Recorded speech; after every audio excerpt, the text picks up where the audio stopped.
And so let's navigate through scriptures and find out why things happen in the lives of people that are not favorable. And you wonder, although there's an all-powerful God, why does he allow it? The evil that happens in our lives, is it a proof that God does not exist? Is it a proof that God does not love us? If he exists and if he loves us, why then are these things happening? Genesis 1:31. Let's see what the Bible says and then see what we should do. It said, and God saw everything that he had made, and behold, it was very good. And the evening and the morning were the sixth day. When God finished creation, this is talking about the visible realm. He said he saw everything that he had done, and he said it was very good. Everything he created was very good. And it was the evening and morning, that was the sixth day. You know, sometimes, and of course it has been with us for several decades now, the question of evil and the existence of God. And sometimes it's easy to answer when you are not the person going through a crisis. When somebody else is going through crisis, you can give a theological answer. But when you find yourself in a crisis, then the subject matter becomes personal, and it will require an answer that is not just intellectually sound, but answers that are consistent with your conviction. And these are the answers that we need to answer or give expression to in order for our belief system to truly have meaning. I can assure you, many persons are going through very difficult situations. The reason they are serving God now is because they can't deny his existence. But nothing around them suggests it's reasonable to continue serving God. And so this evening, I don't just want to attempt to bring justification to why we serve God. I also want to show us the way out from our crisis, so we know what to do, and then we change our stories by the provisions that the Lord has made available to us. And so we saw in this scripture that everything God created was very good. Now, where does evil come from? And why has so many persons been bedeviled by evil? 2 Thessalonians chapter 2, I think that's verse 7. Let's look at it quickly. I'll just pick a few scriptures before I begin to navigate. It says, for the mystery of iniquity doth already work. Only he who letteth will let until he be taken out of the way. This scripture is showing us two things. Number one, the foundation of evil. The Bible calls it a mystery. But we are not disadvantaged because it's a mystery.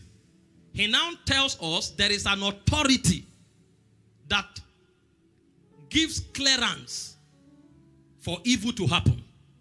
And so although the origin of evil, iniquity, is a mystery, if clearance is not given to it, it cannot happen. So our problem is not where evil came from. Our problem is actually who and how was permission given to evil. When he's talking about him that lettered there, he's talking about the church. Until the church is taken away. Otherwise, while the church is yet here, the church has the authority to stop evil. And so if evil is happening anywhere, it's because him that lets evil has let it.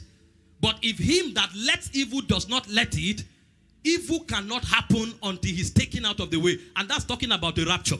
And so as far as God is concerned, evil should not happen except we give it permission. The only time evil is permitted to happen is when the church is raptured. Why then is evil happening now?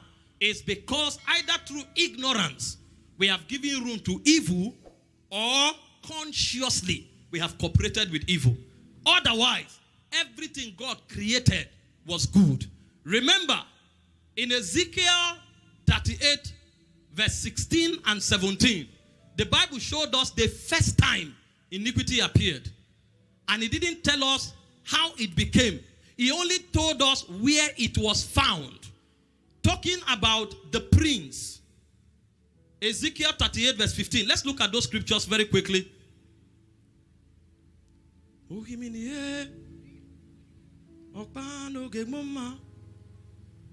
That's who you are. That's who you are. That's who you are. Oh, Himinie. Okpano ge mama. That's who you are. That's who you are. That's who you are. Sorry, give me Ezekiel 28. Ezekiel 28:15. When the Bible was talking about the cherubim that represented beauty, look at what he said. He said, thou was perfect in all thy ways from the day that thou was created.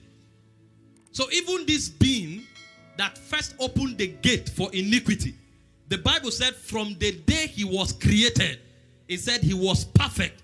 It said till iniquity was found in you. So you see that iniquity, the origin of iniquity is a mystery. However, creation gave permission for iniquity to be found. This being was created. Now, this is the scripture that spoke figuratively about Lucifer. You know, there is a debate currently that this scripture is not talking about the devil because of the epistemology of the word, that Lucifer means light bearer. Light bearer is a responsibility. The angel was functioning as a light bearer in heaven. It doesn't mean he cannot be corrupt. When he became corrupt and he fell, he stopped being the light bearer. That Jesus is also called light bearer does not mean another creature was not given opportunity before Jesus to be light bearer. The Bible called Jesus light. The Bible also calls us light. So there are offices in the spirit realm that God permits creation to participate in. So this angel, this principality, this prince of heaven, the Bible speaking about him from verse 13, and it figuratively called him the prince of Tyre. It doesn't mean he's talking about a human being, because the prince of Tyre was not in Eden. The prince of Tyre was not in Zion. It's talking about this personality that he was in Eden, the mountain of God. So you will know that although the prince of Tyre is used, but it's a figurative representation of another personality in the spirit. And there are many scriptures that has operated like that. Jesus looked at Peter and he said, get thee behind me, Satan. He wasn't calling Peter Satan. But what Peter was carrying out at that time figuratively represented what Satan does. This is the nature of this scripture. In the Garden of Eden, the devil was called the serpent. It doesn't mean he was a serpent, but the character that he demonstrated was figurative of a serpent. Although the spirit could enter a serpent, but we knew that what was happening was not a snake walking. It was a spirit walking through a serpent. So when this scripture talks about this being called Lucifer as a prince of Tyre, because he spoke about him first in Isaiah 14 verse 12 to 14, and he's speaking about him here in Ezekiel 28 from verse 13 to 17. He's not talking about a human prince, because when we saw these credentials, the prince of Tyre does not have these credentials. Number one, the Bible said from the day he was made, his taps and tabrets was in him. The guy was built with musical instrument. There's no human entity that was built like that. It said 10 precious stones were his covering. Diamond, carbuncle, gold, sapphire. There's no human being that his skin is made of diamond. So he's not talking about a human being. He said he was in Eden in the mountain of God. There's no human being that was in Eden after Adam. So he's not talking about a human king. He's talking about a prince in the spirit. And the Bible told us from the day this prince was created, he was perfect. So God didn't create evil. It said iniquity was found in him. So even this being that brought iniquity opened the door to iniquity. The origin of iniquity itself is a mystery. And this should not be too difficult for us believers. For example, there are many things on earth we see today that God really did not create. If you look at its essence, but they are in existence. For example, As a chemist, I can tell you that water was not created. I can tell you that water is a combination of 2 atoms of hydrogen and 1 atom of oxygen. So if we are debating from essential perspective, I can tell you God created oxygen and hydrogen. But God decided to merge it together in a ratio, and water became. So God does not need to create iniquity. Iniquity can become if you understand how to combine the elements of creation. And so the Bible said iniquity was found in this perfect creation. And so this guy was the first that brought iniquity to the spirit realm. And it was because of his activity in iniquity that there was war in heaven. He said, I will exalt my throne and be like the Most High. He wanted to violate the order and the ordinances of heaven.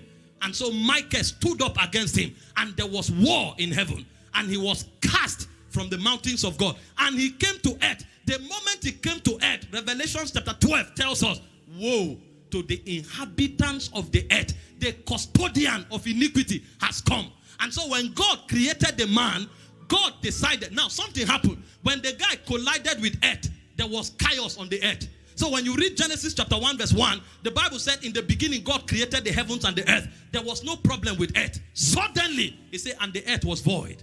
Darkness was upon the face of the deep. There was a judgment on the earth, because when that prince came to the earth, he brought chaos to this realm. And so the earth became disorderly. So when God showed up in Genesis 1 verse 2, God did not create the earth. He recreated it.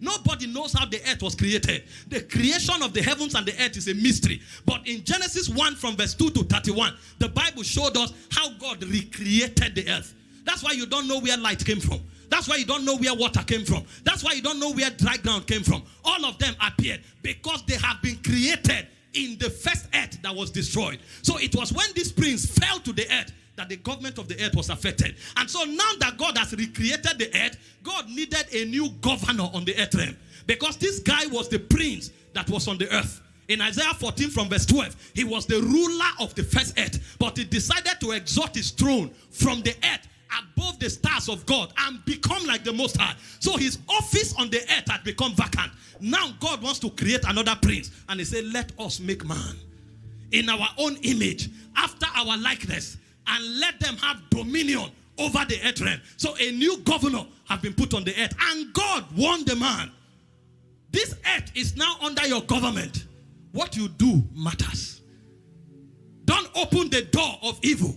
The day you eat of this fruit, you have gone the path of rebellion. And if you rebel, the prince of rebellion will become your God. And the man took it for granted. And the same way this prince opened the door for iniquity, the man also opened the door for iniquity. And the devil came into the earth and brought chaos. And so evil is a mystery.